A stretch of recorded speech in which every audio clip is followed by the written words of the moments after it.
just a summation of what the word perpetual means. Continuously, forever. Forever, everlasting, continual. Any other? Unending. Unending. Forever, ever? Forever, ever? Forever, ever. Forever, ever.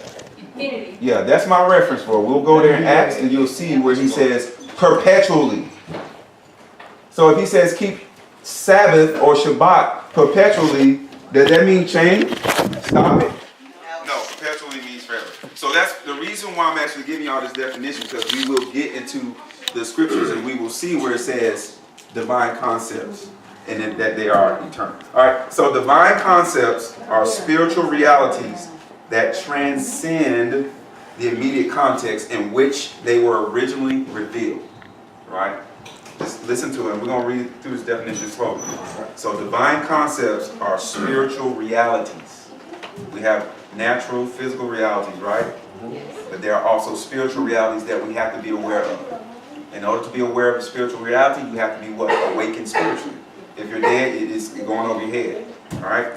So that they transcend. Now, when Yahuwah reveals a divine concept, it will transcend the immediate context in which they were originally revealed for the purpose of demonstrating the greater meaning or implication of the divine concept within an eternal context. Now, I'm going to give you an example so you'll be like, okay, that sounds like a lot. For example, God or Elohim ordained Shabbat, right? According to what? Genesis 2nd chapter, right? Y'all want to read it? Not, because what I'm trying to do is not try to keep jumping back and forth over a lot of scriptures. I'll reference the points, but we'll go there. Let's go to Genesis. I won't be doing a lot. Just you want me to point somebody to go to one script? Like, I'll go to Genesis and read it. Sure, you can do that. Way, I keep you back. Good. Go to Genesis 2:7. All right. Before you read it, let me read the example. What I'm saying. For example, God ordained Sabbaths on the seventh day. The seventh day is the immediate context which the Sabbath was originally revealed, right? The seventh day. God commands Israel to observe and keep the Sabbath in order to teach them the significance of resting or trusting in their sovereign Creator.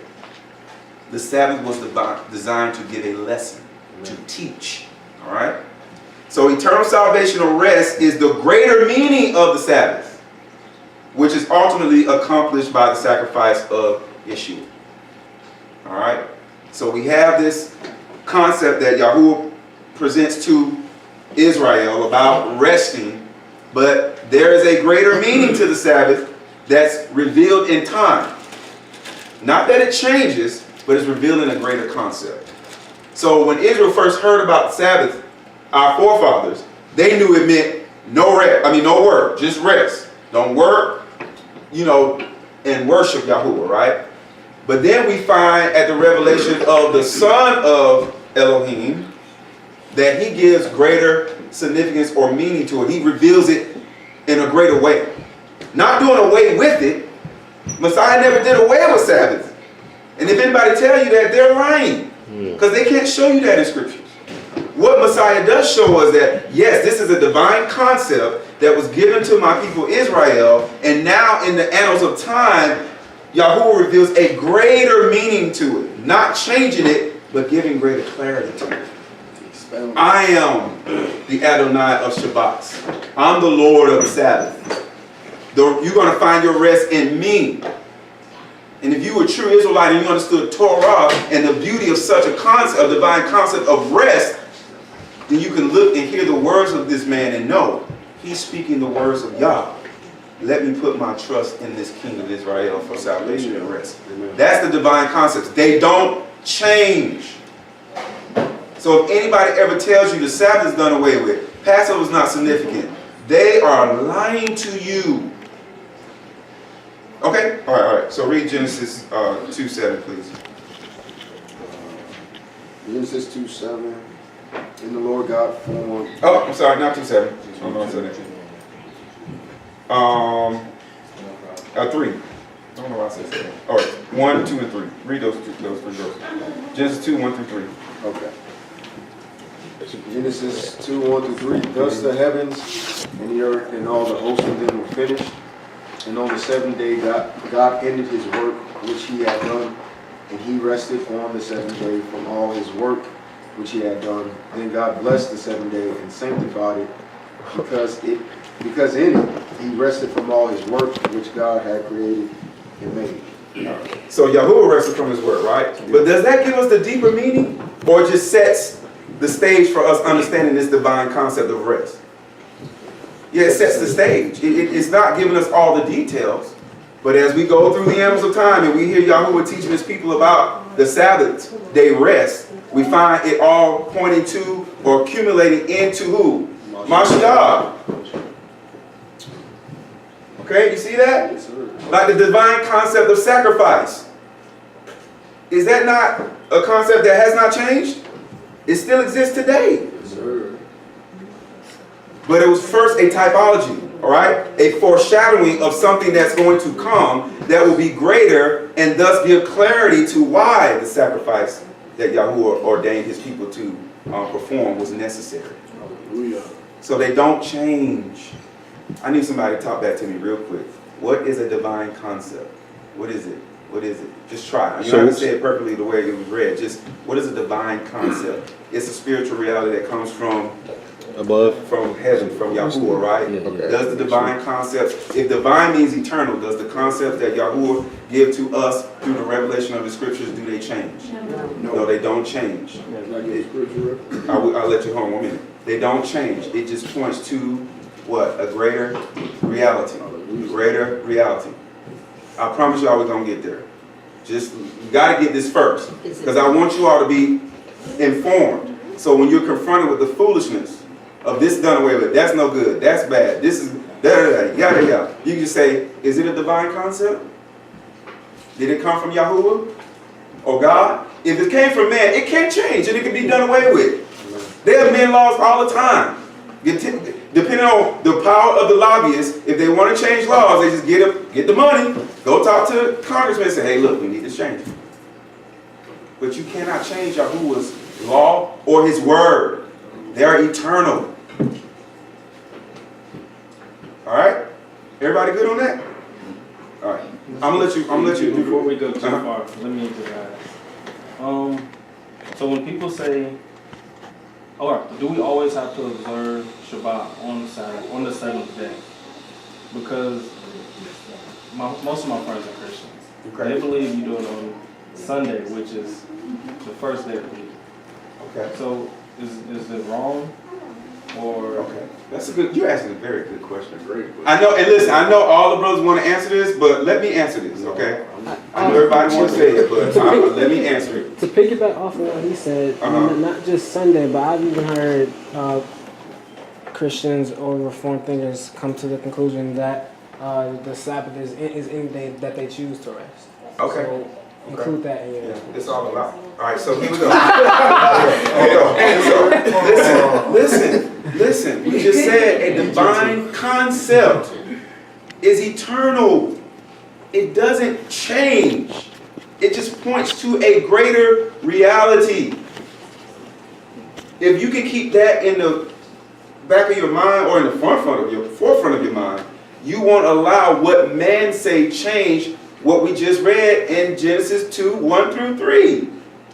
Read the third verse again, please. Third verse says, then God blessed the seventh day. Stop. He blessed the first day, Echad day. He blessed the Echad Yom, the first day. Go. Read it again. And Yahuwah, Elohim blessed what? The seventh day. Okay, that number I guess doesn't matter now. Let's all get an eraser. Everybody got erasers? Scissors? Black ink? Let's just scribble out the seventh day. Yeah, white out. Let's just scribble it out. And put whatever day we want in there. Because we're Elohim. Dang, bro, that's so No. Do y'all understand how serious this is? That's something, yeah. This brother he presented a serious and legitimate question. Hey, I have Christian friends who say that it's the first day of the week now, and not the seventh day. But nowhere in scriptures do we find the creator of the heavens and the earth saying, any day you want now. Do y'all understand why it's so important that we get divine concepts and we stand on that alone? Here's the question I'll ask any Christian, Islam, Buddhist, whatever. Are the concepts given in these scriptures divine? They won't change. The seventh day means the seventh day. Nothing more, nothing less. Unless you can prove otherwise in the very same scriptures. Well, but is Elohim the author of confusion? Did Mashiach or Messiah, Jesus, Yeshua, Yahusha, come to the earth to say, I'm done with all this, I'm setting a new thing? You can't find it. You won't find it. And if you find it, you're reading it from the Message, and that's not a Bible. That's not a Bible.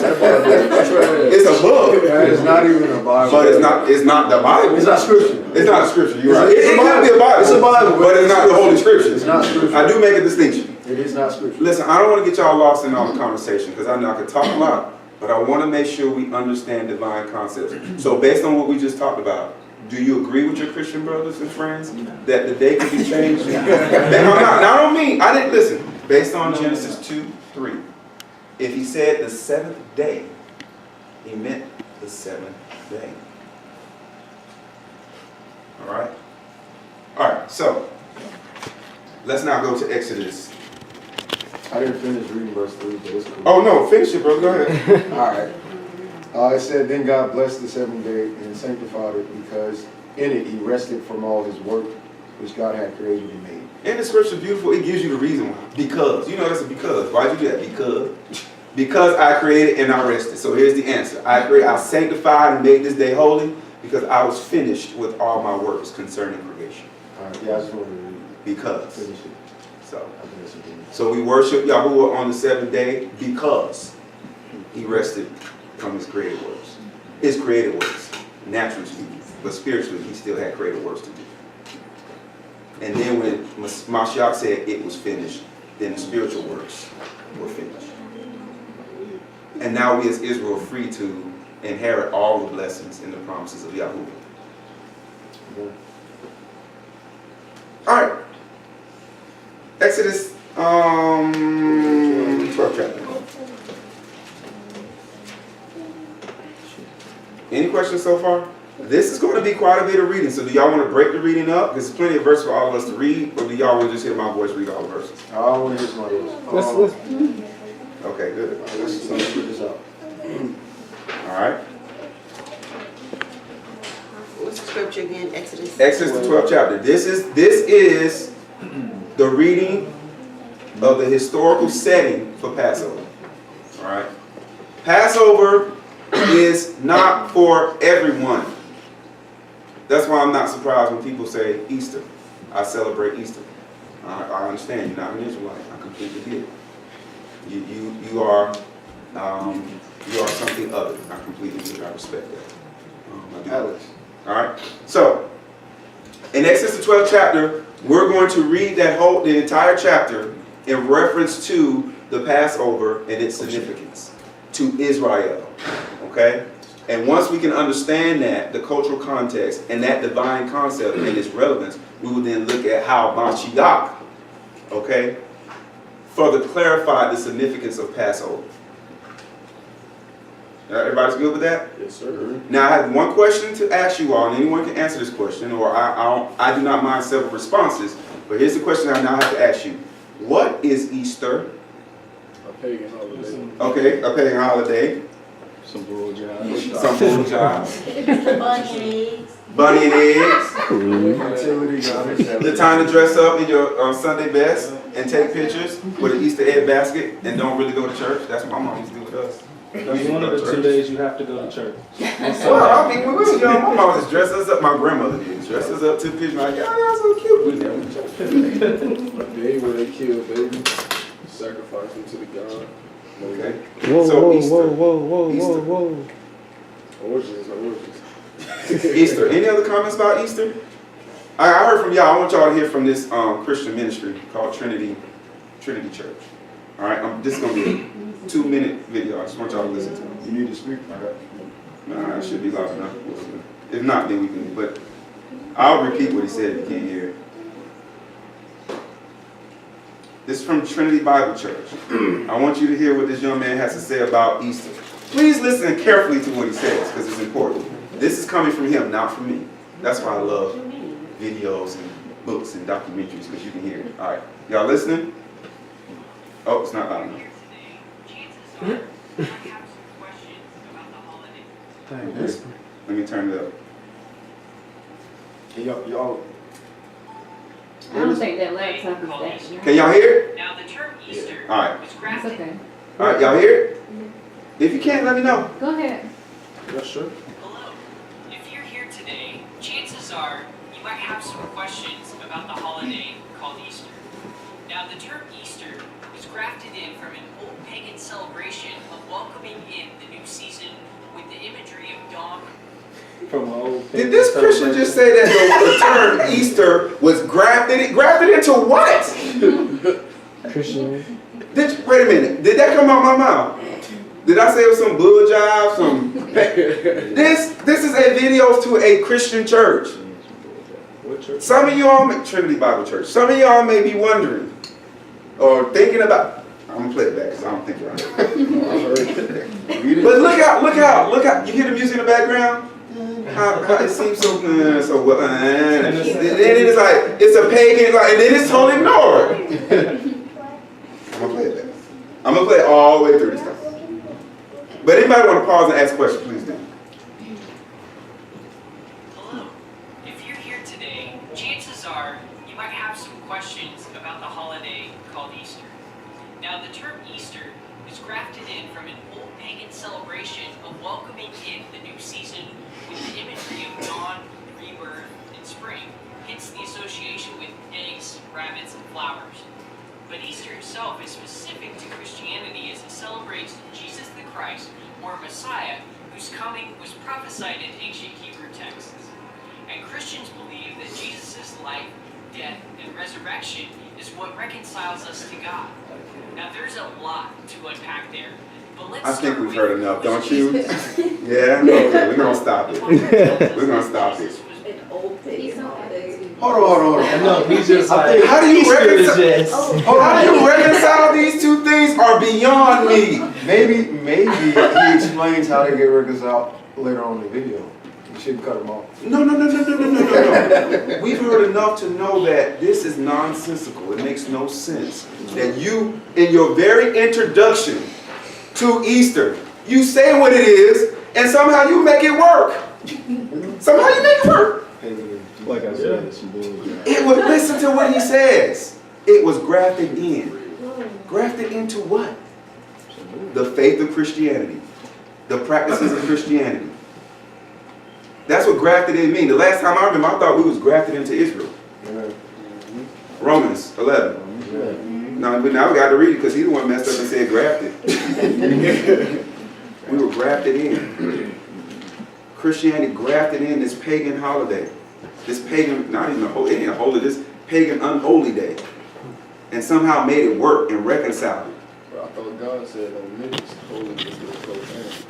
Oh, yeah, he did. You mind if I precept like the importance of why? Because I know the question for some people will be, oh, it's our, like, we do it in our heart, you know, like, well, we worship Jesus on Easter, you know, in our hearts, you know, God judges us what according to our hearts, right? So this is what God has to say about basically mixing and matching cultures and traditions. So in Deuteronomy chapter 12 it says, when Yahuwah Eloheka, which means Yahuwah your God, shall cut off the nations from before you, whither you go to possess them, and you succeed them and dwell in their land, take heed to yourself that you be not snared by following them, after that they be destroyed from before you, and that you inquire not after their gods or Elohim, saying, how did these nations serve their gods? Even so will I do likewise. You shall not do so unto Yahuwah Eloheka, for every abomination to Yahuwah which he hates have they done unto their gods. For even their sons and daughters they have burnt in the fire to their gods. What things soever I command you, guard to do it, I'll repeat that one more time. What thing soever I command you, including the Shabbat, guard to do it, you shall not add thereto, nor diminish from it. All right. So I brought this brief clipping of this video so you all can hear, listen with your spiritual ears. Don't just listen, because remember how they tricked you with the soothing music. Some of y'all may be wondering about Easter. Yes, it is a pagan holiday. Yes, it has been engrafted into our faith as Christians. Okay? So don't be deceived. Look at the comparison. And then he suddenly put in there Jesus Christ and how he died. Nowhere in the scriptures do you find anyone who truly believed in Mashiach thinking Easter. No. A man's tradition. So now let's go and look at the true meaning of the life, death, burial, and resurrection of Mashiach. Okay? Alright. Now we're going to go to Exodus 12. We're gonna divvy these up. Now, because there's a lot of scriptures, I'm going to ask kindly that if you want to reference a scripture, that it be no more than one. Because we got a lot of reading to do. And I don't want to overwhelm us with a lot of reading. Okay? Let's stick to the text so we can truly understand what Yahuwah is saying in reference to Passover.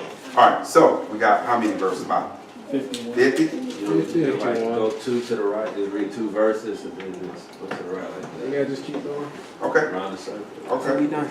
Excellent. Let's go. We'll start with Nazir. Oh, you said you. And Yahuwah spoke unto El Moshe and El Aharon in the land of Mitzrayim, saying, and Mitzrayim is synonymous with Egypt, meaning slavery and bondage.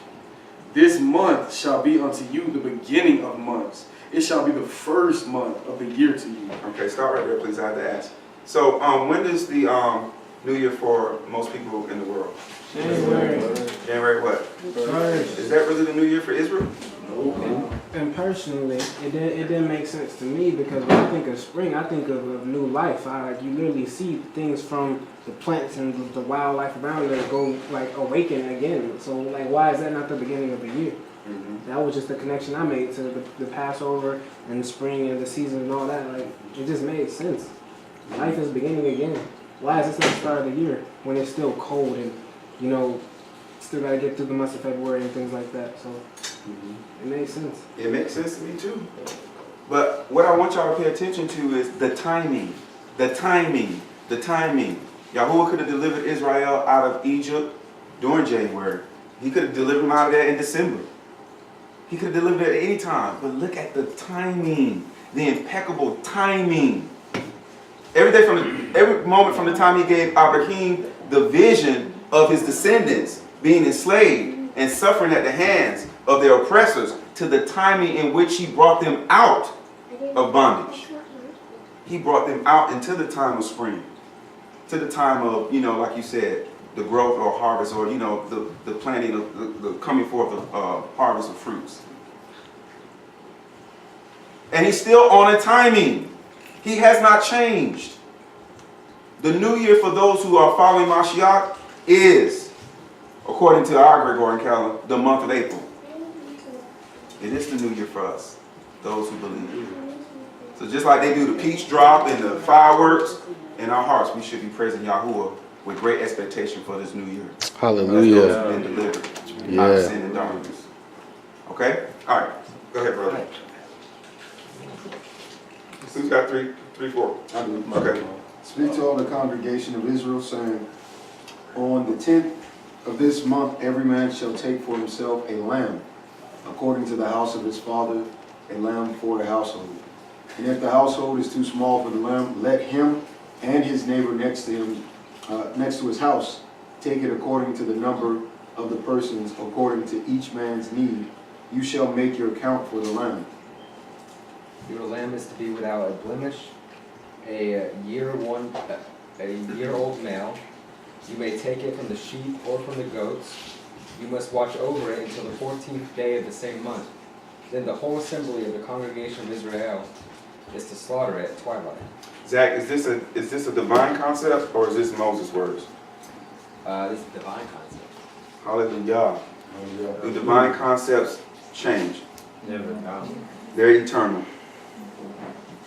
And this divine concept is going to point to a greater reality, is it not? Yes. Yeah. You already hear Zach? You already know Zach. You already see Mashiach in that, don't you? Like, oh, hallelujah!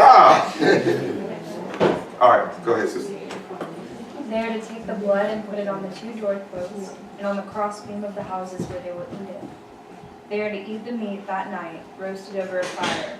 With matzot and bitter herbs, they are to eat it. Therefore I say unto you, except you eat of my flesh and drink of my blood, you in no wise have eternal life. Who said that? The eating of the flesh and of the goat. Is this not a divine concept? It is. Who giving the instructions? Yahuwah. Do y'all see why divine concepts can't change? They're eternal. All right, go ahead, brother Aaron. Alright, do not eat any of it raw or boiled in water, but roasted, its head with its legs and its inner parts. And you shall not let none of it remain until the morning. Anything that remains until the morning you shall burn. Total consumption of the sacrifice. Total consumption. You totally empty out and consume that sacrifice. Who gave of himself totally? Gave all of himself. Not part of himself, all of himself. Y'all see why divine concepts cannot change? Yes. Don't let nobody lie to you. All right, go ahead, sister. Okay. In this manner you shall eat it, with your belt fastened, your sandals on your feet, and your staff in your hand, and you shall eat it in haste. It is the Lord Passover. It's Moses Passover. It's Charles Stanley Passover. It's John Piper's Passover. John MacArthur's Passover. T.D. Jakes' Passover. Joel Osteen's Passover. Name any Christian you want. Creflo Dollar's Passover. Well, but Creflo Dollar's Passover. Whose Passover is it? Is it divine? Yes. Does it change? No. You see why you gotta get divine concepts? I can really stop talking now. We got Passover. It don't change. It just points to a greater reality. All right, let's keep going. Who's next? She still got to read. Oh, go ahead, sister. Go ahead. I'm sorry. Go ahead. For I will pass through the land of Egypt that night, and I will strike all the firstborn in the land of Egypt, both man and beast, and on all the gods of Egypt I will execute judgments. I am the Lord. Hallelujah. I am the Lord. It's my Passover. Can I just say the definition for Egypt again? Slavery, bondage. All the gods of slavery and bondage. Hallelujah. Yes, sir. The blood shall be a sign for you on the houses where you are.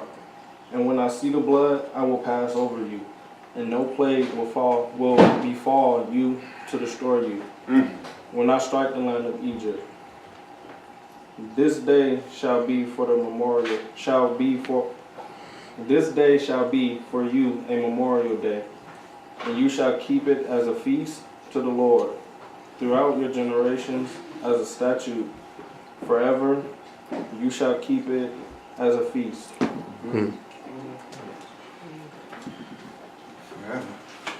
Wait a minute. What was the word again? Forever. Anybody got a different word in there? Throughout your generation. Perpetual. An everlasting ordinance to Gentiles, to Greeks, to barbarians. This is an everlasting ordinance to Israel. So if you're not an Israelite, I don't expect you to keep Passover. I expect you to keep Easter. That was engrafted into whatever faith you follow. But if you are a true born-again Israelite, engrafted into the true Israel, who is Messiah, then I fully expect that you would joyfully keep this. Yeah. Because it is a divine concept that's pointing to a greater reality that you are now experiencing. Yeah, hallelujah. And that's why we shouldn't be hesitant and tight-lipped when it comes to worship. Yeah. Hallelujah. Because we are truly Israel. Hallelujah. Y'all about to make me stand up and do a dance real quick. Who's gonna join me? Do it. No, I really want us to be excited. Yeah, no, for real. Because my grandma didn't tell me this. My daddy didn't share this with me. Yahuwah shared this with me. Hallelujah. My pastor didn't share this with me, or pastors. No. But yet I take to the Torah and they're like, wait a minute, slow down. Are we not reading Torah? The first 5 books of the Tanakh, or the Hebrew text, is called Torah. The Pentateuch. First 5 books. This is where they say the law of Moses was given. But if you go all the way back to Genesis, you'll see that the law was given in Genesis 2, 1 through 3. First law given was Sabbath. Alright, and Moses wouldn't have known that unless it was revealed to him. Alright, so where we at now? Let's keep reading. Any questions so far? Any questions so far? Has anybody saw the word Easter in any of our readings so far? No. It's the Lord's Easter. Alright, let's keep reading. Okay, 7 days shall ye eat unleavened bread. Even the first day ye shall put away leaven out of your houses. For whosoever eateth leavened bread from the first day until the 7th day, that soul shall be cut off from Israel. And in the first day there shall be an holy convocation. And in the 7th day there shall be an holy convocation to you. No matter of work shall be done in them, save that which every man must eat, that only may be done for you. Wow, so the Lord does, or Adonai does show us that the first day of the week has relevance when he said so. Hallelujah. When he said so. So in these 14 days of Passover and unleavened bread, he gives us when the first day matters within the context of Passover. Hallelujah. That's the only time the first day matters. Oh, I don't think y'all heard what Yahuwah just said. The only time the first day matters is within the context of how he ordains worship and holy meetings and gatherings. Hallelujah. So is that how church began on Sunday? No, No. they wouldn't even reference this. Sister, I promise you that no pastor will reference this to you. He will not do it. He'll just tell you, well, the Lord rose on Sunday, which is the first day of the week.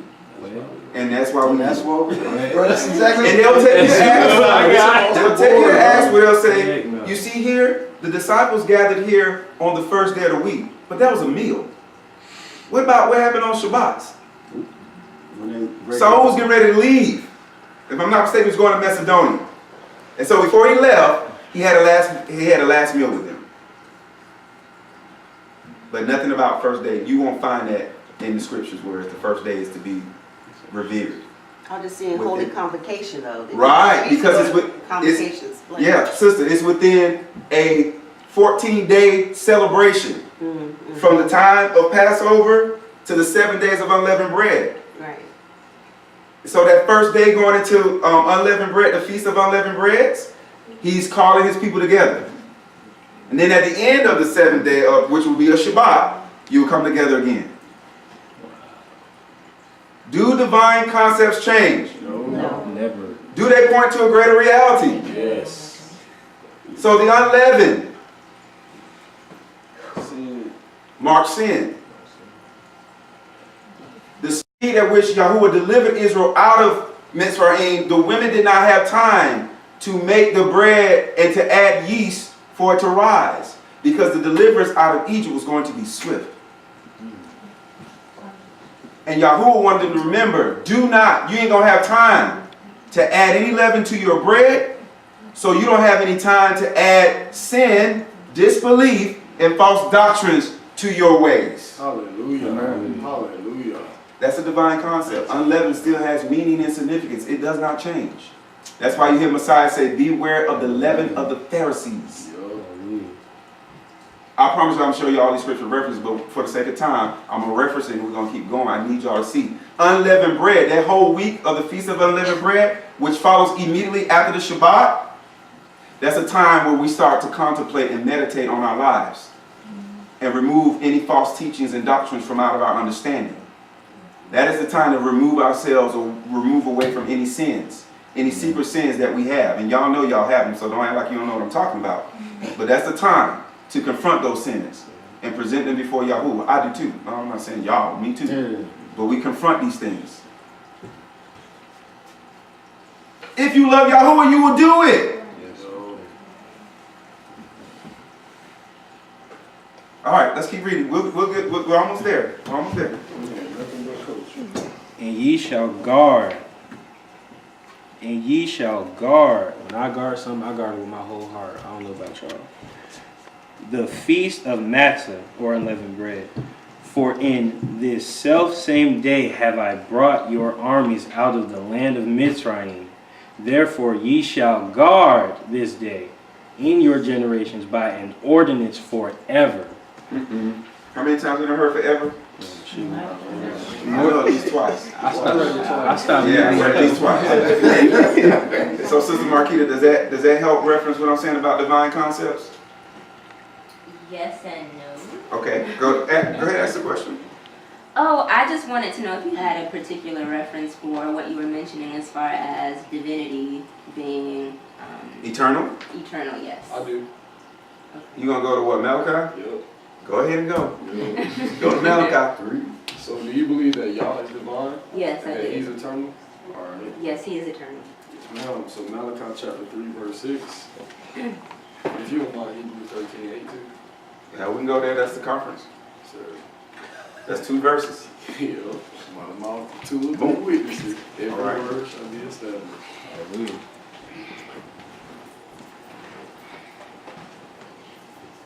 What's the first one you said? You said Malachi? Yes. Chapter 3, verse 6. Let me know when you're there. I'm there. So it says, For I am Yahuwah, I change not. Therefore you sons of Yaakov are not consumed. So y'all we know is divine, just like he said, just like you said and you agreed with. So anything that he says or does is divine also. So when he gave these words, to Moshe back then, those are divine words that are given. And he said he changes not, so he would never, go back on the words that he said. And then the next verse I wanted to bring out was Hebrews 13:8, because it's the Messiah. So, all right.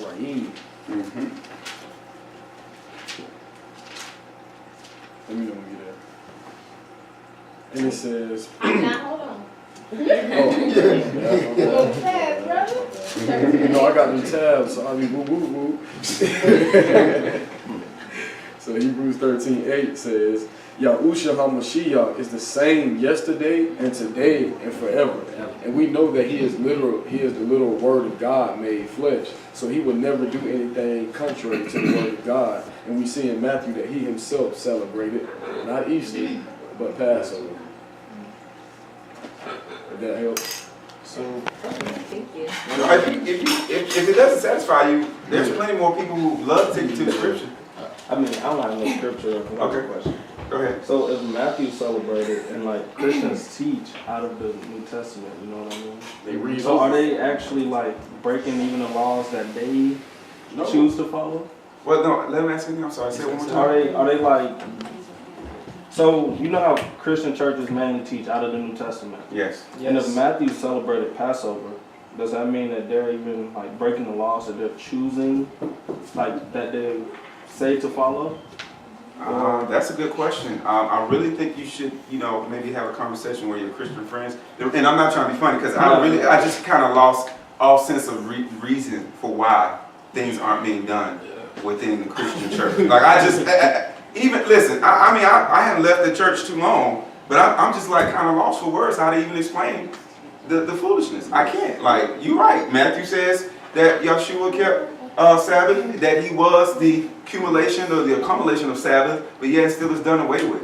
And then they infuse or engraft Easter, as this dear brother from Trinity Church, Bible Church. And they preach the 10 Commandments, and Yeah. Shabbat is the 4th commandment in the 10 Commandments, and they don't keep that. So I really wish I could answer your question, but Sister Marquita, if the word divine is, because that sounds it's not biblical. You don't find too much divine. You find it in there. But the term itself just means eternal from Yahuwah. So if you want to look the word up, we can, and then thus you kind of give you a better foundation. So, Shamar, you got your dictionary on divine? I do. Can you please? Because I think that's what might be kind of getting me setting off alarms in my mind is I don't see the word divine. All right. I just looked it up. It says of, from, or like God. Excite for delight, as a noun, providence or God. I'm gonna go with the first one. Of, from, or like God. Right. Just the 2 and 3. Again, it says relating to or being God or a God, supremely good. The noun is clergyman. 2 is prophecy. It's the second definition, but yeah. So, maybe you mind if I say something real quick? Yeah, go ahead. Yeah, but the idea that anything pertaining to God would be everlasting would only make sense in the sense, why would I know all things, be all things, create all things, and then make temporarily anything? That's out of my character, you know? For example, you're known as somebody who's good at literature, right? So let's say you write a paper, and then I'll write a paper, and then I turn in that paper and say, Marquita did that. And then they look at the paper and it's an F. They're gonna be like, that's out of Marquita's character. There's no way she did that. That just doesn't line up with who I know her to be. Same thing applies with holidays or anything that is made holy set apart. You can't tell me that there's an everlasting God with an everlasting kingdom, with an everlasting people, with an everlasting, everything everlasting but his holidays and his statutes and commands. That doesn't sound like God no more. It sounds like almost God. You see what I'm saying? Yeah. I mean, I agree that God is eternal. Yeah. I believe that his instructions don't change. All right. But again, that word divine was something I wasn't seeing referenced in my scripture, so that's why I was curious about whether or not there was a reference for it. Yeah, I use the word divine because I think that's a kind of general term that most people, when they hear, they'll think, you know, God or, you know, some greater than themselves. So divine. I get what you're saying now. It's the word. It's yeah. It's the semantics. Words matter to me. They do. Okay. So here's the question I have to ask you. Yeah, eternal. Yeah, that may be bad. But here's a question I have to ask you. Do you believe in the Trinity? Not a Trinity. I do believe in Yahweh. I believe in Yeshua. I believe that God sends his spirit. I wouldn't call it a Trinity. Okay. Because you definitely can't find that in the Bible. Right here it says Trinity Bible Church.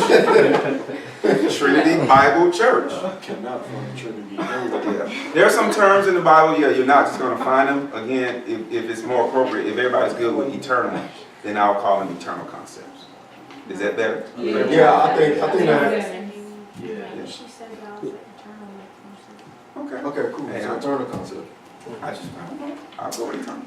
All right, so let's keep moving. We're doing well. I'll read verse 18. Okay. In the first month, on the 14th day of the month at evening, ye shall eat matzah until the 21st day of the month at evening. Okay. So he's doing what? He's detailing step by step, the divine instructions for how to observe these appointed feast days of Passover and unleavened bread. Next. For 7 days no leaven shall be found in your houses, since whoever eats what is leavened, that same person shall be cut off from the congregation of Israel, whether he is a stranger or a native of the land. You shall eat nothing leavened. In all your dwellings you shall eat unleavened bread. Whether he's a stranger or homeborn, blood lineage. What did he say? So whether you're Israelite by birth or you're Israelite by faith, you will abide to this because it's all Israel. There is no such thing in Yahuwah's mind, the distinction between believing Israelites and Gentiles, believing Gentiles. That don't exist in his mind. It don't exist. It don't exist in our culture. It only existed for now 1,500 years because somebody thought of a great idea. Hey, let's create a religion called Christianity. Let us create this Christian religion in our image and our likeness. Because that's all Christianity has been for 1,500 years. A cultural likeness of those who control it. Fight Jesus. Yeah, white Jesus, rainbow Jesus, all kinds of Jesus, all made in the image and likeness of those who created the religion. And thus, they snatched Jesus out of the cultural context of who he is. And some people today don't even know Jesus was an Israelite. Today, after 2,000 years. They don't even know he was Hebrew. Well, not even that they think he's white. They don't know who he is. They don't know who he is. Just this man that people talked about that died on the cross for the remission of sins or the forgiveness of my sins. And that's it. That's it. Just like black people only know Martin Luther King's speech, I Have a Dream. They don't know no other speeches. I have a dream. That's the only thing we know. And it's to our shame. I can't get past the first line. It's to our shame. Bro, you're not supposed to confess that right now. No, I'm just trying to give y'all just how shallow, how spiritually shallow people are. How spiritually shallow I've been. How spiritually shallow you've been. Because even though some of y'all are reading this today, and you see it plainly in your face, you're reading it for yourself, you're going to continue to hold a Christian doctrine. Just because your grandma, your grandpa, your grandpappy, and grandmammy, and your mom, and your dad, and your uncle, and your brother, them still call themselves Christians ignorantly. They're ignorant in their understanding. I have not yet a Christian that has been just bold enough to say, listen, I know this is real, but I don't believe in it. I have not met one.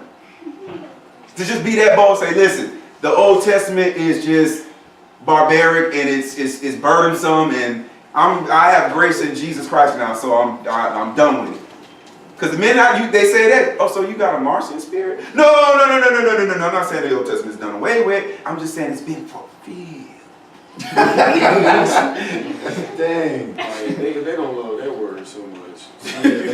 This is not an attack on Christianity. Please understand, I am not attacking Christianity. I have to give you a reference point of why the distinctions exist.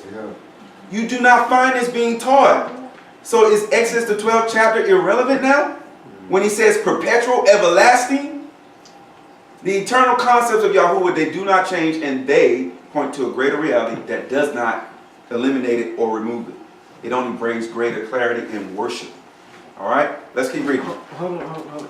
Just to clarify, when he says Christian, he's not talking about the individuals in Christianity, because you can be a Christian and have a genuine heart for God, but you can be misguided by the false doctrine. He's referring to the religious institution that is Christianity and the false doctrine that they're teaching, misguiding the people. I just want to clarify. See, that's why I have these brothers around. This helps me clarify. Yeah, this is going on YouTube. I don't need no hate on my comments. All right, Christian, bro. We just hate the religion. I don't really hate the religion. I just as a comparison, so we can have something to compare it to. I would. I mean, that's all I have. Not to be little or anything, but who's next? Devon. Also, before we move on, I just want us to say, for those of you who want to submit to Israel, to submit to the King of Israel, that following Passover, which is today, on this Holy Sabbath day, the Feast of Unleavened Bread will begin on tomorrow, the first day of the week, okay? And take that time, all right, to really think about your life, reflect. Are you being indoctrinated by false teachings? Is there hidden sins or secret sins in your life that you need to remove? Take that week to reflect on those things. Pray, and I encourage you to fast with your prayer. Supplement it with some fasting. I ain't saying the whole week, but just supplement it. Devote yourself. And watch the power of Yahuwah. Because those who honor his words and his feast, as we just read, their souls will be satisfied as with fatness and with marrow. Like you'll be full and rewarded. There's a blessing in doing this, y'all. I have to be honest, it's just me. I won't let anyone else comment. I can't think of one time in my 20 years of being a Christian that I really looked forward to Easter. Like it was just something that I looked forward to gathering with people and having a meal. And yeah, Easter, it didn't mean nothing to me. It had no meaning. It didn't enrich me spiritually. Even though I know Messiah rose. Easter did nothing. This has done more for me. Discussing Yahuwah's word with submitted hearts and minds who are eager to learn has blessed and enriched my soul more than the 20 plus years that I was going to church on Sunday, on the Easter Sunday, and get nothing out of it. Same old dead speeches. and people banging on the podium like they're really excited about the resurrection of Jesus. Hero! I heard this last week. Okay, let's go. Next. Let's go. I already heard this. Then Moshe called for all the elders of Yasharel and said unto them, Draw out and take you a lamb according to your families, and kill the Passover. And ye shall take a bunch of hyssop and dip it in the blood that is in the basin, and strike the lintel and the two side posts with the blood that is in the basin. So this is a review of what Moshe said initially, right? He's going back and he's reviewing. This is what specifically you will do, okay? So the hyssop was a branch, and what the elders were instructed to do, the men of the house, the head of the household, were to dip that hyssop plant or branch into the blood of the lamb that was sacrificed and sprinkle it onto the doorposts and the lintels, okay? Which is the entrance, the entryway into the home. All right, everybody clear on that? Do y'all see that visually? Okay. So whose blood was, remember, this is eternal concept. Remember, whose blood was sprinkled on us? Back in that day, the lamb. But in this day, Mashiach. Mashiach. Who is our Passover lamb? Who is the lamb of Yahuwah who was slain before the foundations of the world? So still the lamb. Do you see the eternal concept? John says it in Revelations, this is the Lamb of Yahuwah who was slain before the foundation of the world. That's why it's eternal. And that which is eternal is revealed in this natural world to give us a point of reference to understand the greater realities of the eternal concept. And this is beautiful. Yeah. Not because I'm saying it, because it's written. Amen. And I like how, Moses is telling them, telling the people, the families to get the lamb and kill it. Why did he die? He died because we ultimately killed him with our sins. Amen. Who's next? Are you through, Brother D? I had a little piece. Go ahead, read it. Finish it, brother. And none of you shall go out at the door of his house until the morning. So sleep over. So we sleeping over? Well, that's my spot. Grab it. Get off my cover, folks. Well, I will say this. My home is open. I'm not saying no. All right, who's reading next? Demades? Yeah. Okay. Where Yahuwah will pass through to strike the Egyptians, and when he sees the blood on the lintel and on the two doorposts, Yahuwah will pass over the door and not allow the destroyer to come into your houses to strike you. And you shall observe this thing as an ordinance for you and your sons forever. No, just till Jesus rise again. Forever. How many times have we heard forever? At least the third time. Not only did he say forever, he then says teach it to who? So if I'm to teach the gospel of Mashiach to my children, should it not be within the historical cultural context of what Yahuwah just said? Yes. Or am I missing something? Any questions? When we have children, when Yahuwah blesses you sisters to marry good Israelite men, y'all have Israelite sons and daughters, you share with them the gospel of Jesus Christ. I absolutely agree with the gospel of Jesus Christ. I just agree with it within the context of what it was written, of how it was written. That's the difference. Who it was written to?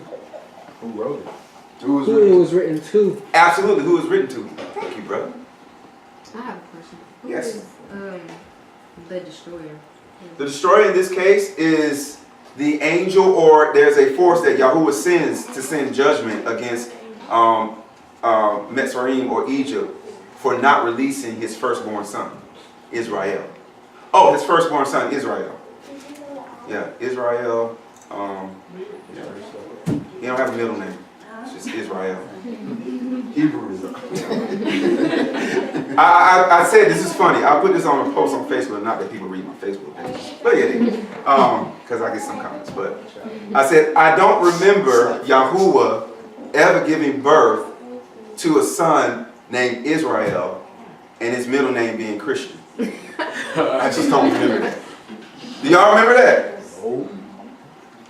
I'm going to call Israel, no longer shall your name be Jacob or Jacob, but it shall be Israel Christian.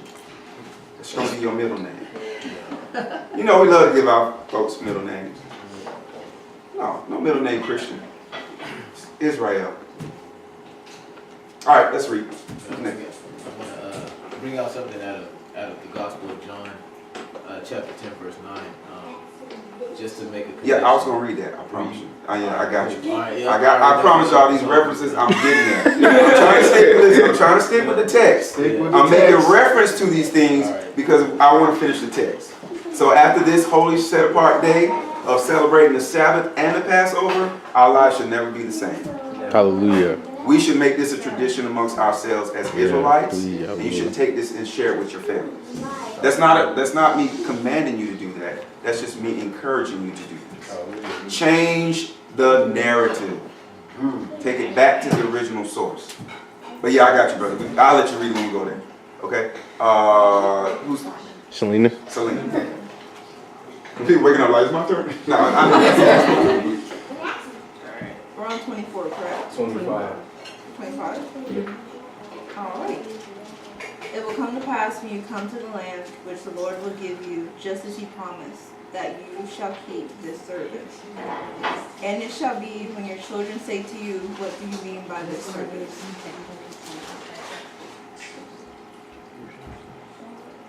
Next. Oh, Then you shall say, a sacrifice of a Passover of Yahuwah, who passed over the houses of the sons of Israel in Egypt when he struck Egypt. And he delivered our houses, and the people bowed and worshipped. And the sons of Israel went out and did as Yahuwah commanded Moses and Aaron, so they did. Hallelujah. Hallelujah. It says over the children of Israel? How death passed over them? All right, let's keep going. And it came to pass that at midnight Yahuwah smote all the firstborn in the land of Mitzrayim, from the firstborn of Pharaoh that sat on his throne, unto the firstborn of the captive that was in the dungeon, and all the firstborn of cattle.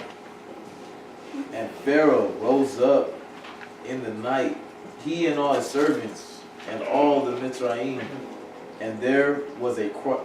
There was a great cry.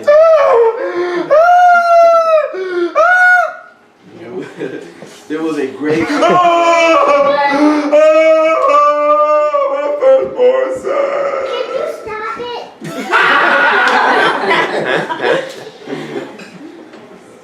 it? Y'all, this thing was real. Real life. People were crying. Mothers were crying. Fathers were crying.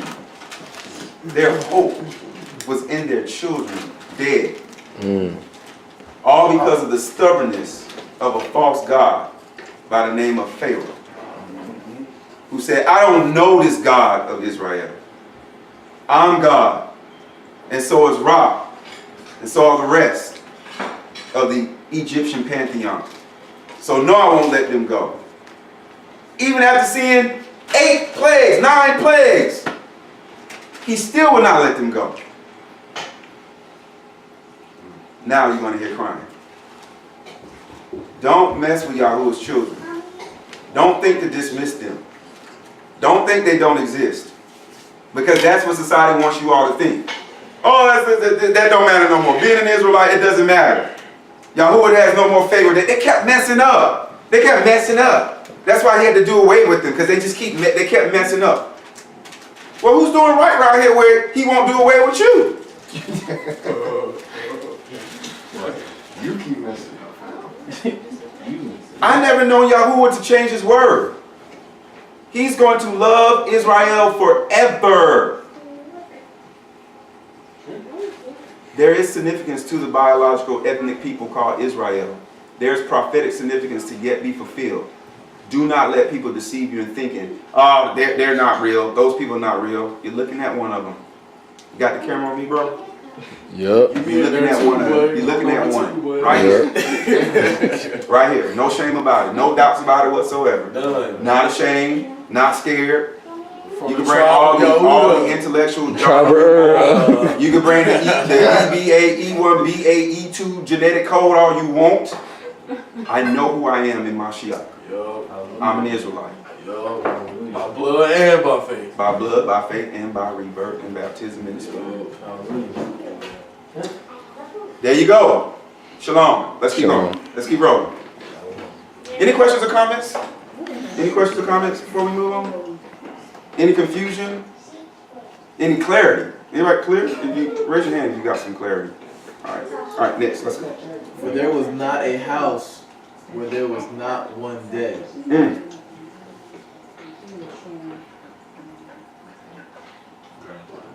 31, 32. Then he called Moses and Aaron by night and said, Arise and go out into the midst of my people, both you and the children of Israel, and go serve the Lord as you have said. Take both your flocks and your herds as you have said, and go. Then you shall be blessed to me. So I think I said that. This Then not. you shall bless me too. Sorry. Yeah. This is very powerful. This is very powerful. Get out. This man's heart has been hardened by Yahuwah, then he's broken. He realizes he's not a God, he's a man. And there's only one true Elohim, and it is the Elohim of Israel. So y'all get out of here. Go. Take your calves, take your herds, take your flocks. Just leave. He couldn't say he hate them. And bless me while you're on your way out. You know what's interesting here is that when you look at also what Pharaoh was doing, when he was persecuting the children of Israel, when he was telling the birthing women, the women who helped with the birthing, to go out and kill all the men. It's like he had to rely on other human beings to do a job because, you know, him thinking he's God, yeah, I commanded this to be done, and then it doesn't get done. He's like, what happened? But then you see on the flip side, Yah's like, look, I'm going to kill every firstborn, and I don't need no help. None. It's getting done. Yeah. Like, Yeah. I don't need nobody's help. This is me going to prove myself. So, like, you can really see, like, Yah's will at play. Like, look, he tried to get this done, and it didn't happen. But when I want something done, it's going to happen. It's going to get done. Amen. Pharaoh's still struggling in his mind. We know it. He's still struggling in his mind. He's infuriated. He's been humiliated.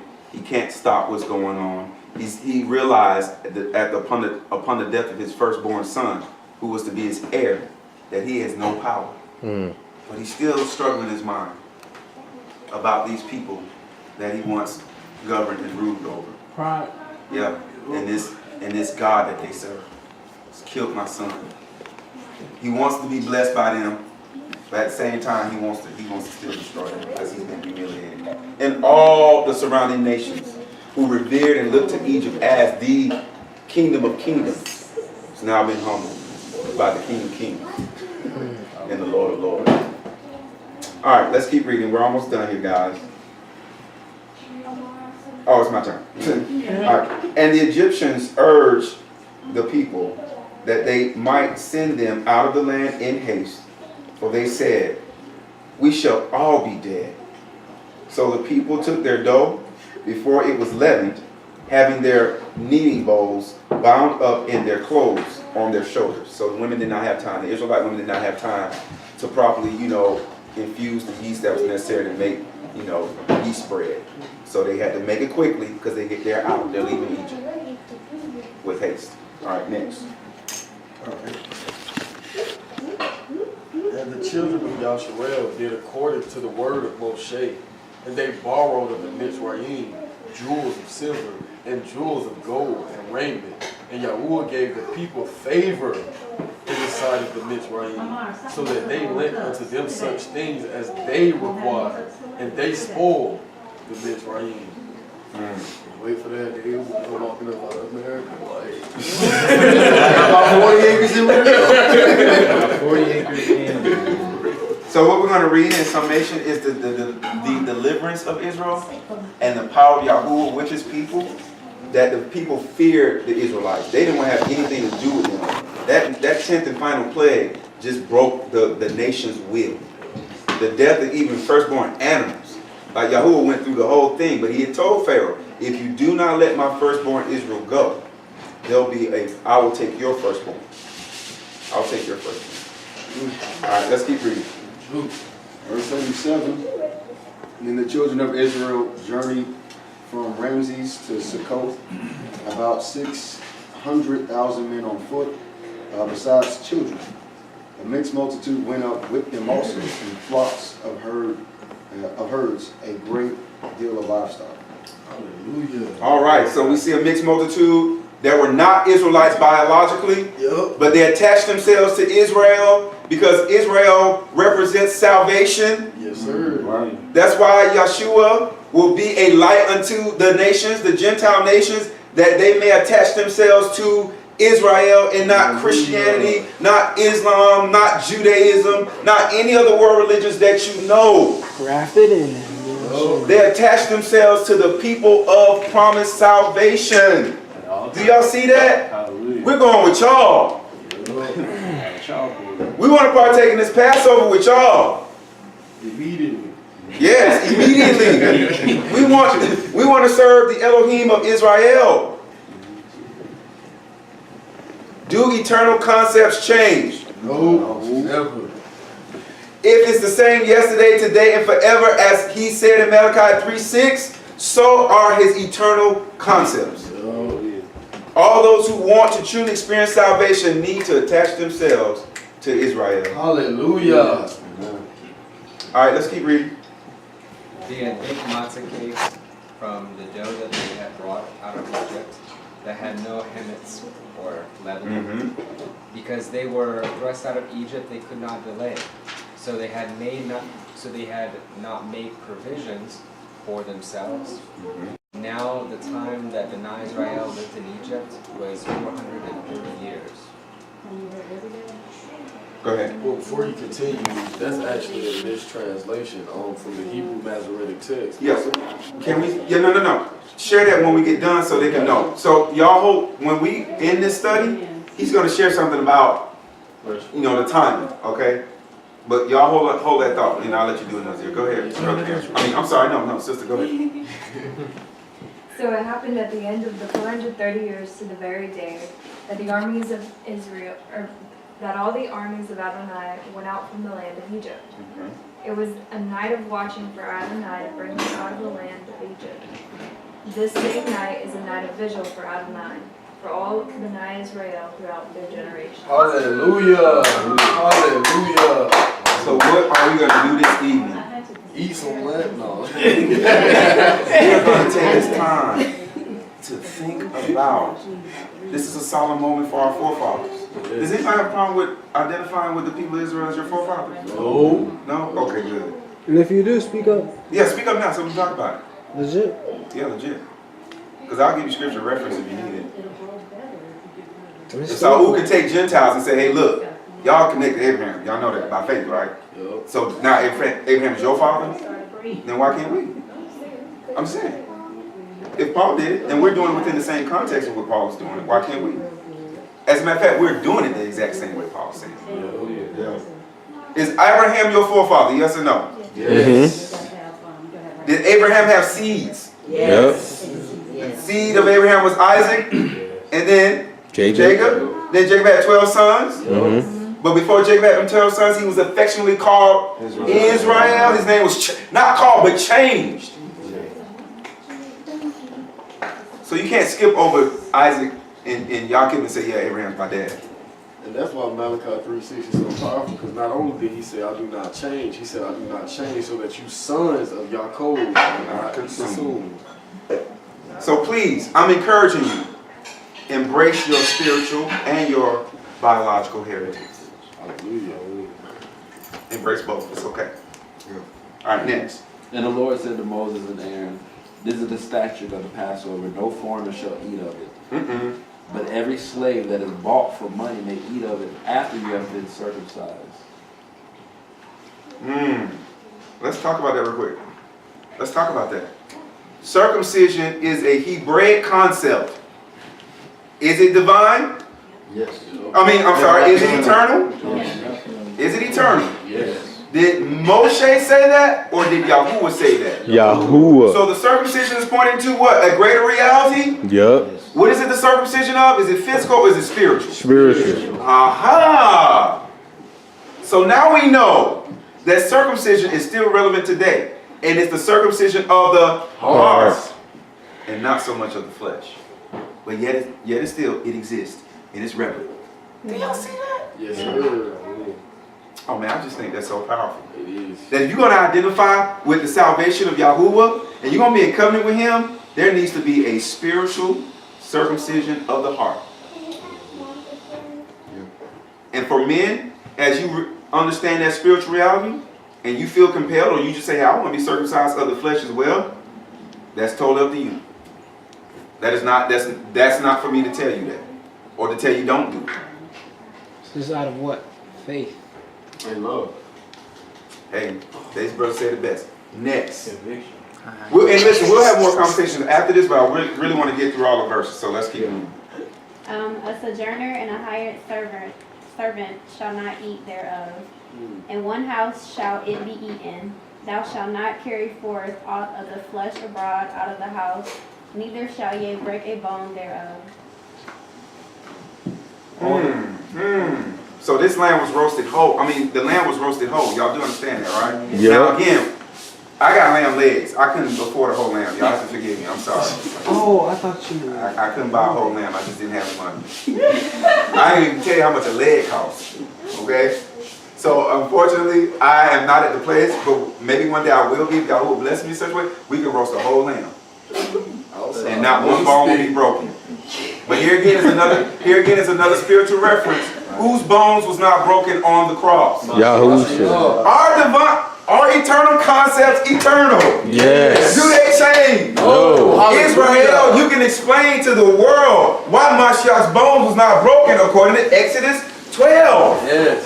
Because he is the Passover lamb. He was the lamb slain before the foundation of the world. Yes. He is the lamb who came in the flesh to fulfill or bring greater clarity to Exodus the 12th chapter. Hallelujah. That's why his bones wasn't broken. Man, this is beautiful. This is beautiful. So I will say this. If you're going to participate in lamb today, you have to be circumcised. Yup. You can't eat my meal today. You can't partake of my lamb roast if you're not circumcised. Shoot, I can't even cut a slice if I'm not circumcised in the heart. And if you're circumcised in the heart, guess who you are? Israel.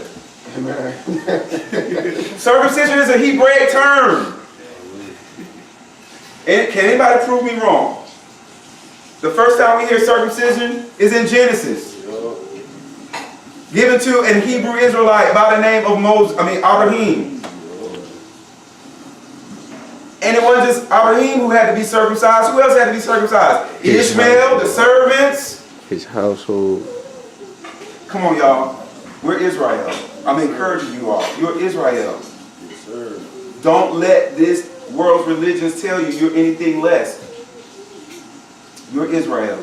All right, let's keep reading.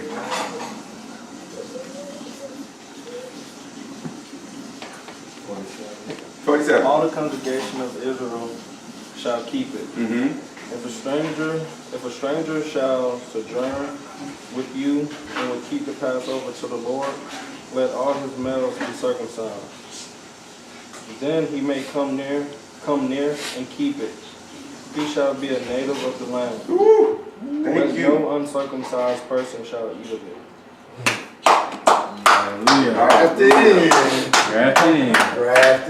Yahuwah, circumcise all of our hearts today as we submit to you. Yes, as we trust you for salvation. Yes, Yahweh. Yahusha, you are our Passover lamb. Yes, we trust you. Yes. We look to you. We identify with you as a true firstborn of Yahuwah. And your name is Israel. Yes. So whether we're biological or not, we trust you by faith. And we identify with you. We're in covenant with you. And therefore we can partake of this Passover meal because our hearts have been circumcised. We're doing away with sin. We repent and turn from sin. Yes. We look to you. We look to you. Yes. Hallelujah. Hallelujah. So beautiful. So beautiful. Let's keep reading. One law shall be to him that is homeborn, and unto the stranger that sojourneth among you. Oh, please read that one more time. One law. One. No, there are two laws. One law shall be to him that is homeborn, and unto the stranger that sojourneth among you. Saying both. Oh, the last two. Who got the last two? I got two. One Oh, more. go ahead. Go ahead. Thus did all the children of Israel, as the Lord commanded Moses and Aaron, so did they. Yeah. And it came to pass the self same day that Yahuwah did bring the children of Yasharel out of the land of Mitzrayim by their armies. Hallelujah. Hallelujah. Hallelujah.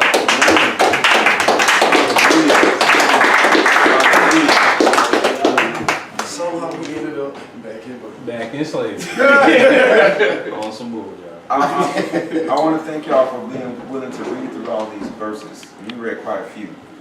But this has been a very beautiful story. And if you notice, we did very little talking.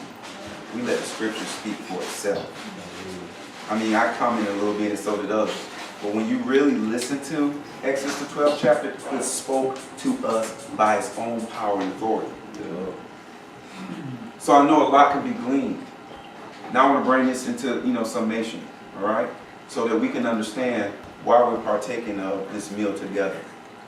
Whether you believe you're a biological descendant of Hebrews, or whether you believe and trust in Messiah and know that you've been born again by faith in him, your identity upon your rebirth. Now, I hear people say this all the time. I identify with Christ. I'm in Christ. But they don't even know who he is. Christ is the firstborn of Israel. He is the embodiment of Israel.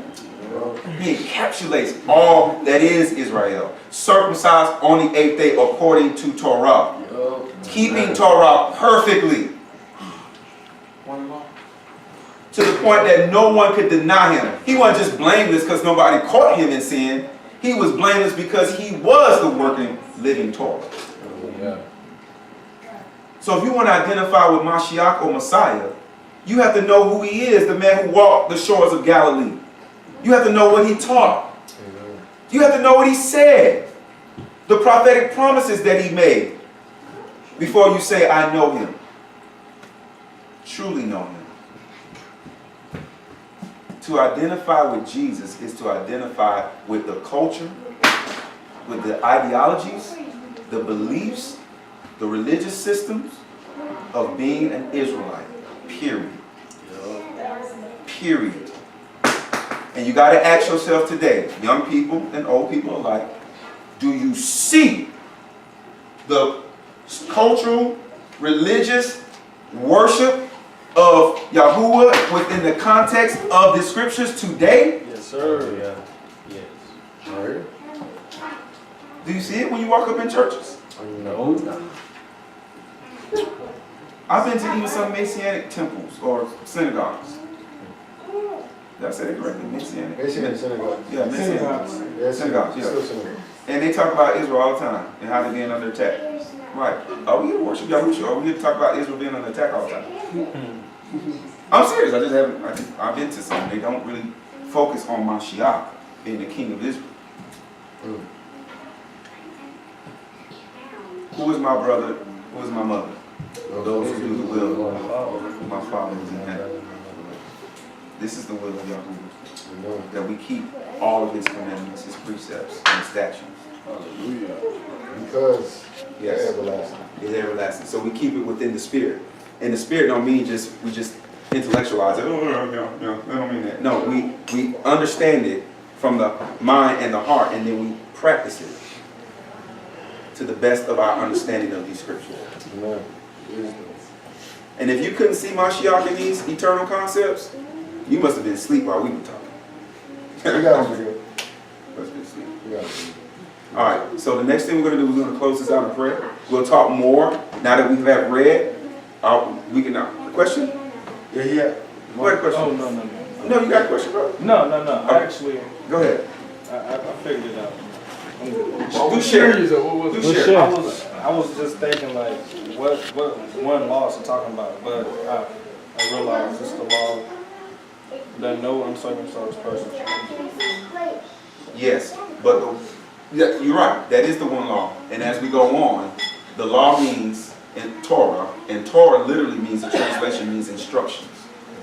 Now we add the caveat within this ministry for life, because that's clearly what it's pointing to, how to live our lives on earth. So it's the instructions for life. So as Moses continues to reveal to Israel the law or the instructions for life, the Passover will be included with that, along with the other 6 appointed feast days. And the other appointed feast days, in addition to the instructions for how to love your wife, how to treat your brother, how to grow your crops, how to not mix your crops. And the instructions are, there to guide Israel. So it will be one law. And when you talk about law, you're talking about a nation and not a religion. Would you agree with that? Yeah, he's talking to a nation of people. All right? So he's talking to us as a nation of people. That's why this is so different. Because when you think from a religious context, it's supposed to be an hour and 15 minutes at the most. You better not go over an hour and 30, preach the Easter message, and let me go home and watch basketball. Because the Golden State Warriors will be playing, 76ers or whatever. And that's how that works. You don't have no meal. There's no significance in the lamb's meat. It's bread and wine now. Which I have no problem with bread and wine. But if you read that text about Messiah sharing the bread and the wine, it was symbolic to his body, but they also had other meals there. Guess what they were eating there? That's all the lamb. It may seem like we just gonna have bread and wine. Somebody give me some bread. No, it says while they were eating the meal, he broke bread. You get what I'm saying? It wasn't like they just had bread. Like, Yeshua, what happened to the lamb that we're supposed to be eating? No. So I want you to understand that all of that matters within the Passover context. The bread breaking and the wine sharing. What kind of bread you think it was? Yeasty bread? Sesame seed bun? No. It was straight flat bread. Flat bread. What does that say about Yeshua, symbolically speaking? Since it is an eternal concept, he's sinless. You can eat of the sinless body of Messiah and be saved. Not physically, but we know spiritually, metaphorically speaking. Hallelujah. Hallelujah. Go ahead, sister. So how literally do you think we are meant to follow Passover? That is a very good question. My response to that would be, for one, perfect example, I couldn't afford a whole lamb. The only thing it was practical to buy a whole lamb, because then I had to dig a pit and I had to roast it. And I think the HOA would look at me like, sir, you're roasting a whole lamb in your backyard. That's violation of, HOA. What are you doing? But so homeowners association. But anyway, my point is, it's the spirit of what we're doing. That the spirit will bear witness with our spirit that we're doing this according to Yahuwah's will. If I'm making sense. For example, we know that we cannot roast a whole lamb today. And we can't gut the intros and burn it. We could, but guess what? Mashiach has already done that for us. Right? Yes. Is he not our sacrificial lamb? Yes. Our true Passover lamb? So while that was an eternal concept that pointed to our forefathers, it points us to a greater reality that Mashiach is our Passover lamb. So now we eat lamb just as a symbolic reminder to commemorate what he's done. Does that make sense? I'll let you speak in a minute, Chuck. It does make sense. I guess one question I have in my mind is, if we're not literally keeping it, I understand that Yeshua is our Passover lamb, and that these were all symbols pointing towards a time when he would be Messiah. But if we're not keeping it literally, then are we really keeping it? Because these are eternal instructions. Remember what we said in the very beginning? They're eternal, but then they point to what? A greater reality, correct? Mm-hmm. So is it not safe for us to say that if Mashiach fulfilled the sacrifice of the original blood lambs that were used, the blood of the lambs that were used, would he not have again fulfilled that? So we should look to him and symbolically commemorate this Passover, like within the spirit of it? Or do you think we should get a goat and literally gut and sacrifice and put blood on our doorposts? I don't know. I have questions about it. I don't know. The divine concept is pointing to Mashiach. right? So there's no need to sacrifice another lamb physically and put his blood upon the doorpost because that's already been done for us through Mashiach. Could you? I'll let Chuck and then you can go and then go ahead, Chuck. Now, my question was tied into what she said, you know what I'm saying, about the keeping it, because me and Matt were having a conversation earlier, and I'm not earlier in the week. Yeah, it was earlier. Yeah, and we wanted, I just want to know, like, is lamb, like, necessary, like, is it necessary for the Passover feast? Like, is it necessary for us to have lamb as a Passover Again, feast? we're eating the lamb as what? Commemoration. We're commemorating.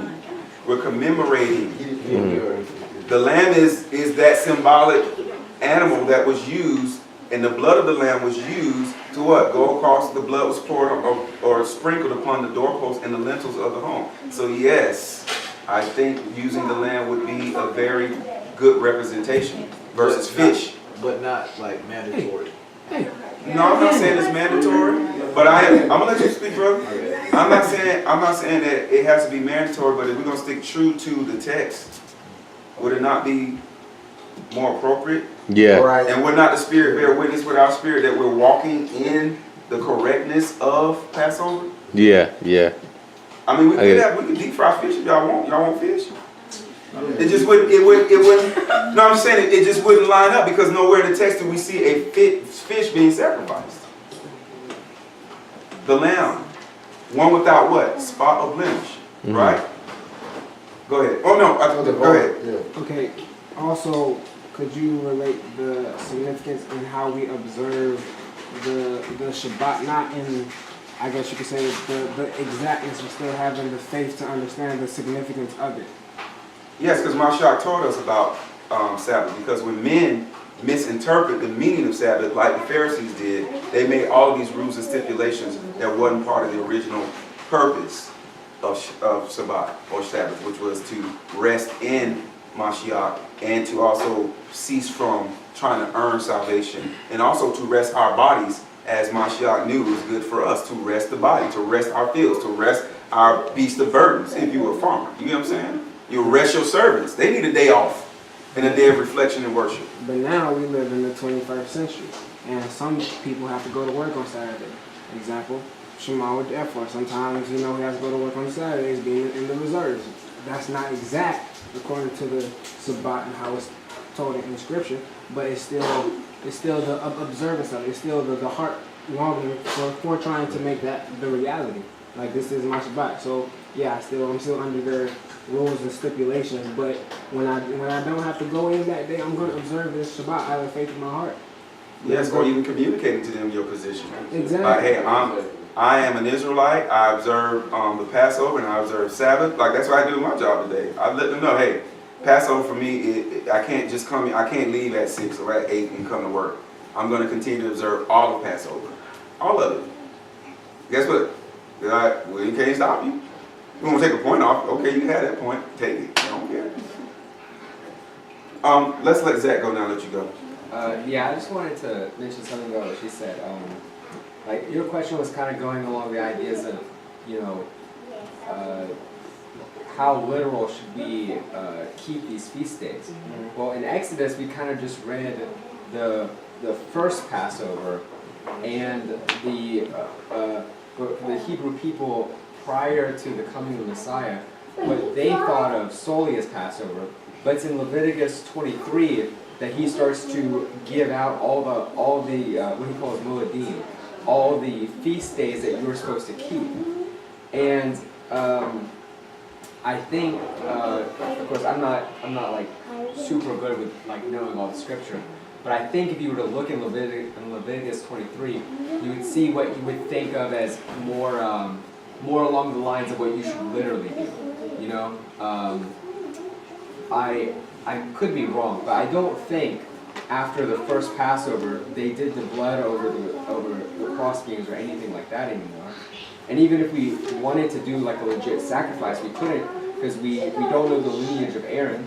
Our high priest is currently up in heaven, at the moment, waiting to come back down, and we don't have a temple to do these sacrifices. So we can only, we're not in Jerusalem. We can only do so much, and I think the point is that we obey all the commandments we can to the best of our abilities. If there's a commandment that it's literally impossible for us to obey, I don't think God is going to bash us for that. But I think we should hope for the day that we can obey. I agree. And in response to what you're saying, Zach, is it's in the spirit of that desire that is honored, and the confirmation is by the Ruach. Like the Holy Spirit will let us know. Like if we just, for example, going back to the fish thing, it don't really matter. If we started frying fish on Shabbat, we're gonna have fried fish, macaroni and cheese, collard greens. Bro, that sounds like a soul food restaurant. Are we doing Shabbat? Are we doing, welcome to Moses? I don't know. I'm just saying, it's like, it's the spirit of it. And that's what we have to depend on, given what we have in front of us.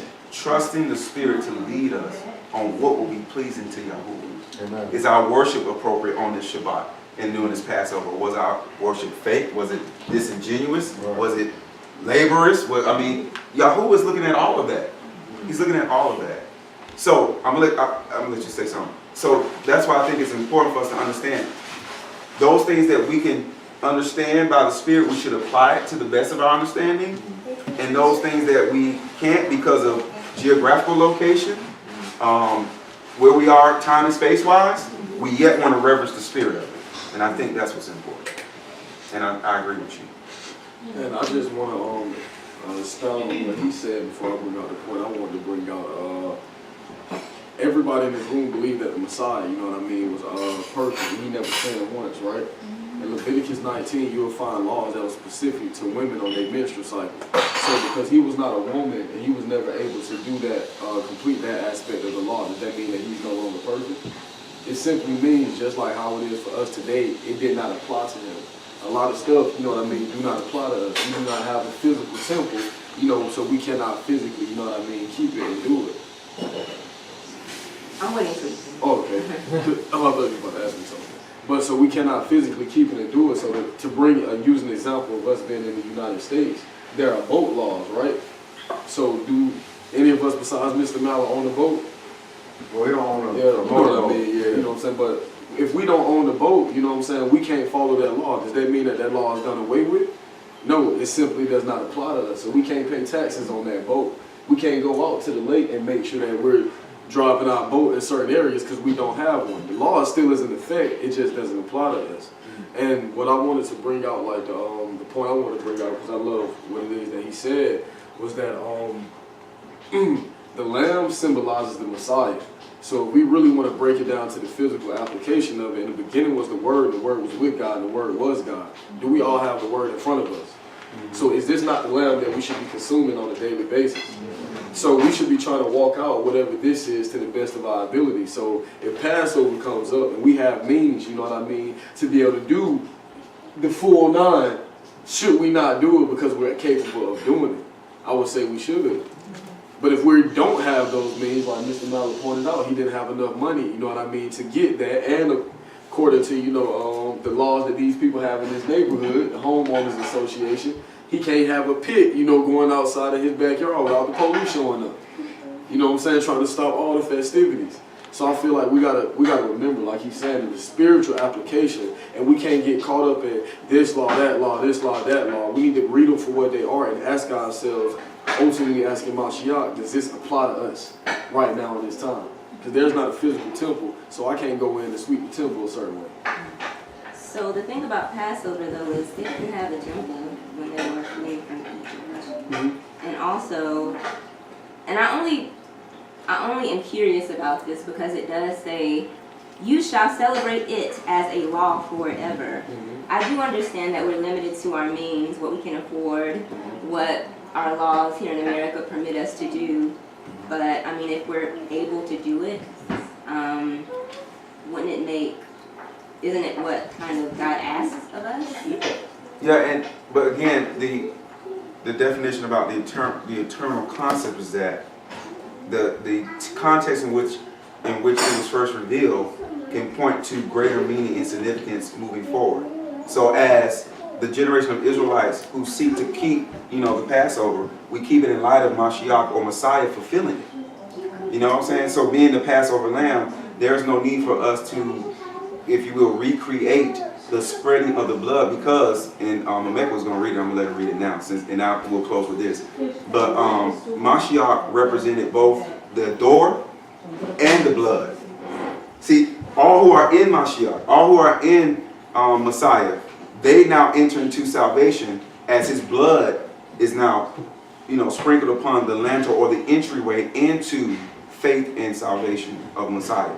So what we do as, if you will, those who have received the progressive revelation of an eternal concept, is we process it within the understanding of what Messiah has accomplished for us.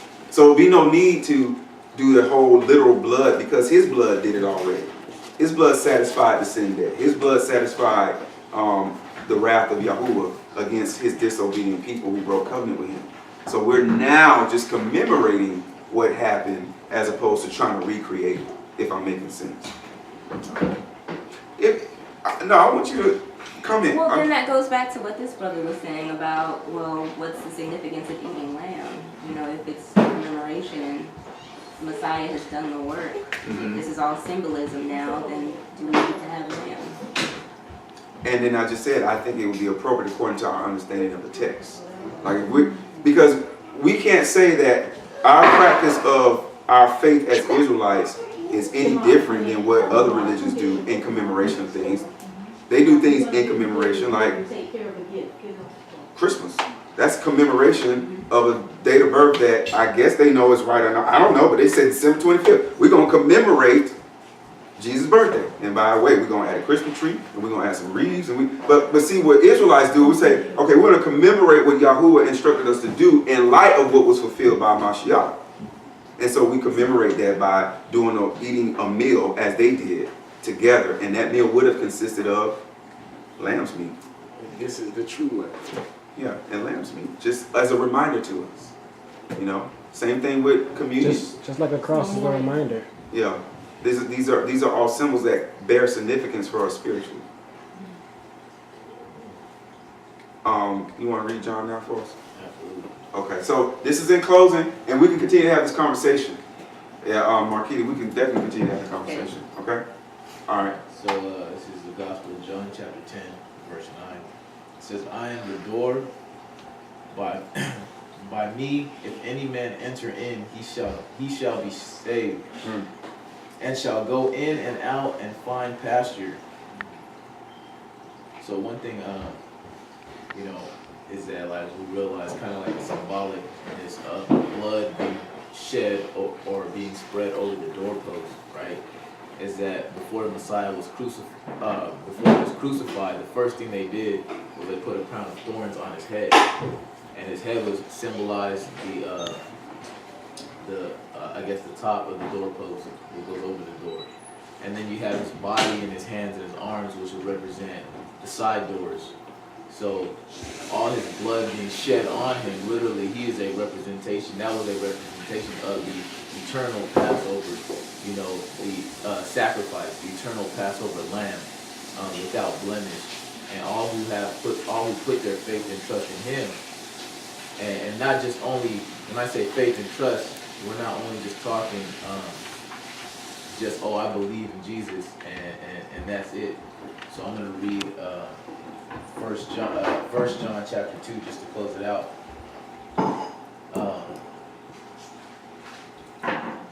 So it says, starting at verse 2, it says, and he is the propitiation for our sins, and not for ours only, but also for the sins of the whole world. And hereby we do know that we know him, if we guard his commandments. He that says, I know him, and guards not his commandments, is a liar, and the truth is not in him. But whoso guards his word, in him truly is the love of Yahuwah perfected. Hereby we know that we are in him. He that says he abides in him ought himself also to walk even as he walked. So I'm going to read just 5 and 6 again real quick. But whoso guards his word, in him truly is the love of Yahuwah perfected. Hereby we know that we are in him. He that says he abides in him ought himself even to walk as he walked. So it's like the commandments and the Messiah cannot be separated. And this is steadily what the biggest controversy in the church is that the churches are separating the Messiah and the commandments, and they are one. So if you are truly to say you're covered by his blood, not only are you to keep the commandments, but we also have we should also take it diligently that we go out and teach others as he taught the rest of the world and the surrounding nations around him. You know, there's that story that it says, you know, he was talking about, you know, you shall love your neighbor as yourself. And then there's a man who asked him, he says, who is my neighbor? And he said, well, okay, the story is there was a man who was beat up and robbed on his way journeying, and he was left on the side of the road. And one guy comes up to him, and he's a Jew, he's a Yahudim, and he leaves him. And then another man comes up who I believe was also an Israelite, and it was a servant, and he walks over him and leaves him. But then the third man, who's a Samaritan, who's basically a Gentile, comes up and takes care of this man and takes him to a place of shelter, pays for the fees, and says, when I come back, I'll pay you whatever else I owe you for this man's fees. So he's like, who out of these three were a neighbor unto this man? And it was the one who actually took care of the individual. So it's like, by you going out and proclaiming to the nations or to people you know are lost, that is how you take care of individuals, is by bringing them back to the commandments and instructions of God. And I know that's really hard in today's society because everything that the enemy has put in front of people to say, you should live like this, you should live like that. You know, this is what's important, and has us just chasing all these like vain things pretty much. But ultimately to be in him is to accept the sacrifice that he laid his life down to change the world and to make the world a better place, and that we as believers should be doing the same thing. So I would say this in conclusion, Marquita, and hopefully this will help. This ministry that we have, we approach the scriptures and we seek to carry the scriptures out, particularly that which is written in the Old Testament. We seek to carry it out in the spirit and in the letter. Meaning if we can apply it, I mean, as is written, we will, but there has to be, the meaning has to also point to Mashiach, meaning we got to see the correlation there. We can't be practicing a form of Judaism, if you will, that eliminates the person of Mashiach. If it does that, then we're Jews. We're Jews. Well, because then Jews don't believe that Jesus Exactly. was the Messiah, so they're not really Jewish either. Thank you. So she said it best. So in other words, we look at the Tanakh or the Old Testament scriptures in light of what Mashiach fulfilled. Yeah, because they prophesied that he's going to come. We believe that Jesus was the Messianic king, but Jews do not. Right. And in a sense, look at it now. We're doing this meal in commemoration of what he's already done. But what is he supposed to do? He's supposed to come back and do it again in a greater fashion. And what we're going to do, talk about it again. Like, his man really came back for us. Like, yeah, he really came back. Wait, I have a question. And the reason why Jews don't believe in Mashiach, you know what I'm saying, isn't it because they feel like, because you know Christians say that he's done away with the law? Or is there like some other type of reason? Like, is it because that's part of it? That could be part of it. But let's do this before we get off subject, because I want to keep in the spirit of Passover Shabbat. Then y'all can have the conversation afterwards. Again, this ministry, when I say this ministry, those who make up this representation of Israel, we will do our best to be led by the Ruach, to practice and observe that which is written. Given any limitations that exist, you know, we will still in the spirit keep it. In the spirit keep it. And that's why we won't have, you know, fried fish for... We could add that, but the main meal should, in my opinion, based on our understanding of scripture, be a lamb. Okay, unless y'all like lamb flavored tofu and y'all want me to make a shape of tofu in the lamb flavor, you can do that. But the point that I'm trying to make is we want to keep in the spirit the sacrifice that was made, the eternal concepts, divine eternal concepts that point to the fulfillment or greater clarity. Like the same thing with Shabbat we read in Genesis 2, 1 and 3. It just says, because y'all finished his work.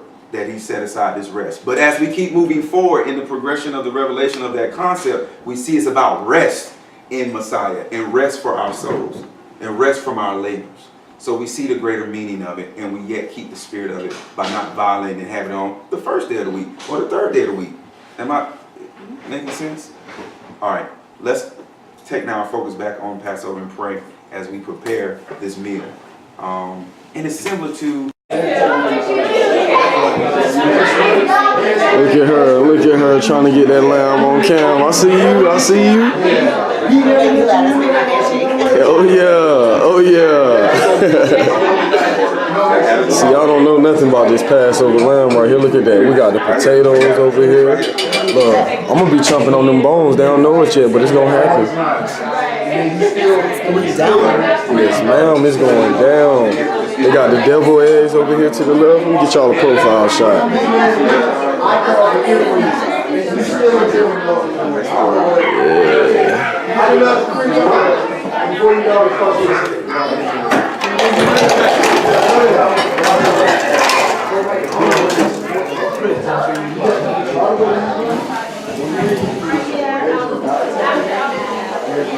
We got the chefs over here, the married couple. Bitter herbs. Chefing it up, yeah. Bitter herbs. Crushed rosemary and thyme. Oh, we about to eat good. This is Passover, people. This is Passover. How you doing, T-Mar? I'm well, how are you? I'm doing good. We got some salad over here, too. Do we have one of those brushes? You know we got to have them fruits. We got the little ones.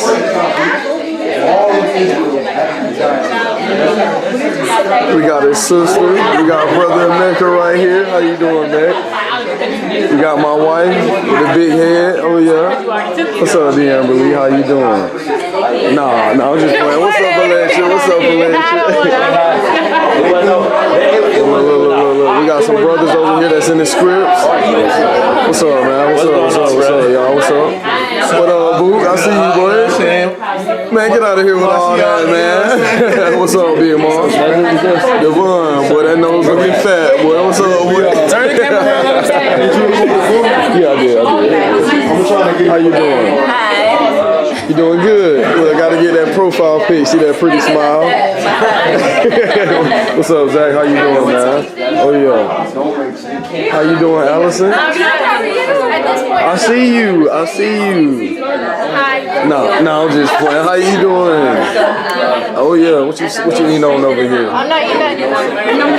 Well, we about to eat some lamb. That's what we about to do. How y'all doing? Brother Bobo in the house. Let me take y'all back over here one more time, because I don't think y'all saw it well enough. Look, these are deviled eggs.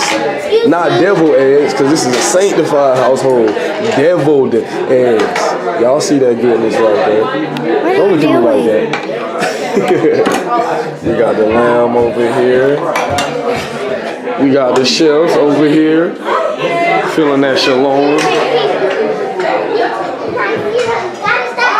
I don't mean to interrupt, but you know this that Passover meal. I gotta get everybody on camera. What up, Celine Dion, Celine.